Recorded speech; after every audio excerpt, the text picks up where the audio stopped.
Hi, I'm Sean Dietrich, and I have a song I want to share with you. And the song comes to us from a story. And the story begins with a woman named Anna. Anna and her 4 young daughters were on a steamship bound for France. The steamship was named the SS Ville de Havre. Now, they were going to France, they were going to leave France, and they were going to go to England. They were going to help with a series of revivals over there. The ship was all iron, a steamship powerfully built like a tank.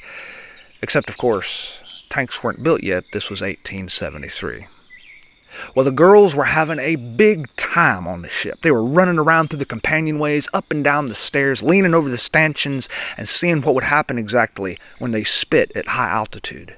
Well, a few days into their journey, the Havre was hit by a Scottish clipper vessel that collided with the iron hull. The collision was so hard that passengers were thrown from their beds and onto the floor.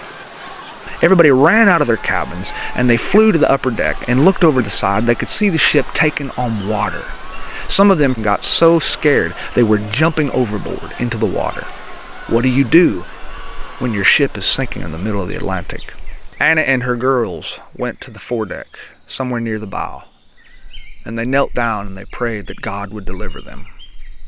And if He wouldn't deliver them, they all prayed that God would give them the strength to endure whatever came next.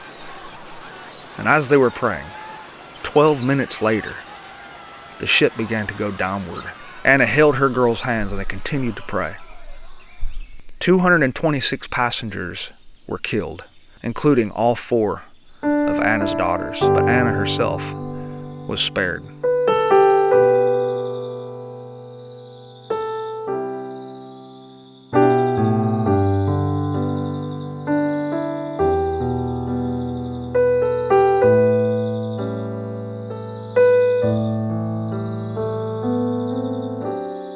Now, the next morning, when a sailor was in a little dinghy rowing at sunrise, he saw a woman clinging to a piece of wreckage.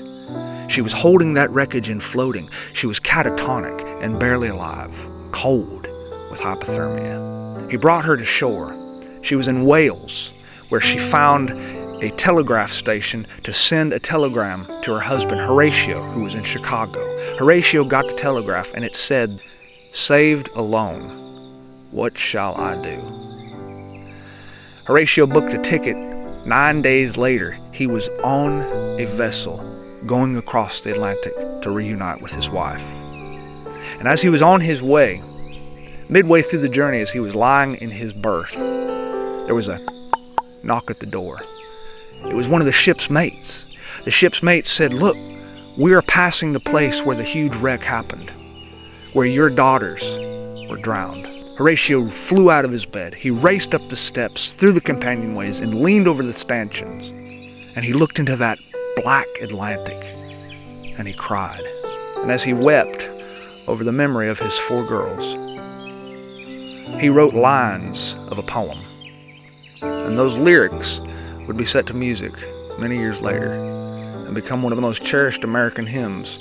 The poem read, "When peace like a river attends my way, when sorrow like sea billows roll, whatever my lot, you have made me to say, it is well with my soul." In other words, you're going to get through this.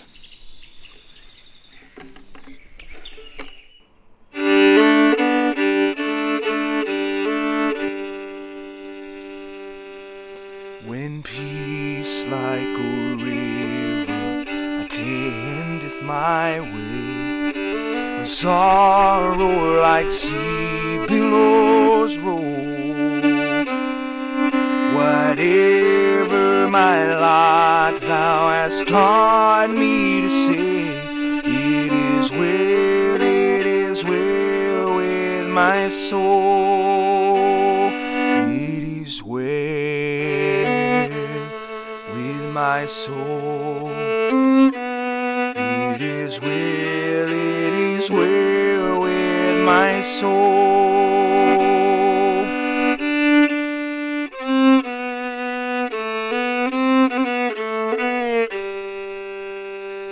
Though Satan should bar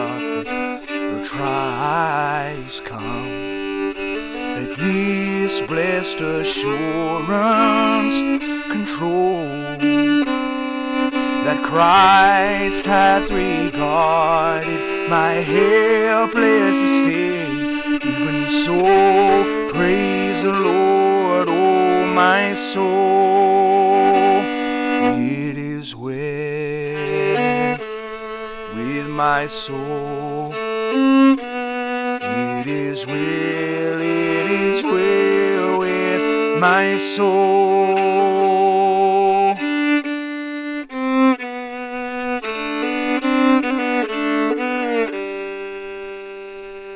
My sin, oh my sin, what a glorious thought. My sin not in part, but the whole, was nailed to a tree, and I bury no more. Praise the Lord, oh my soul. It is well with my soul. It is well with my soul.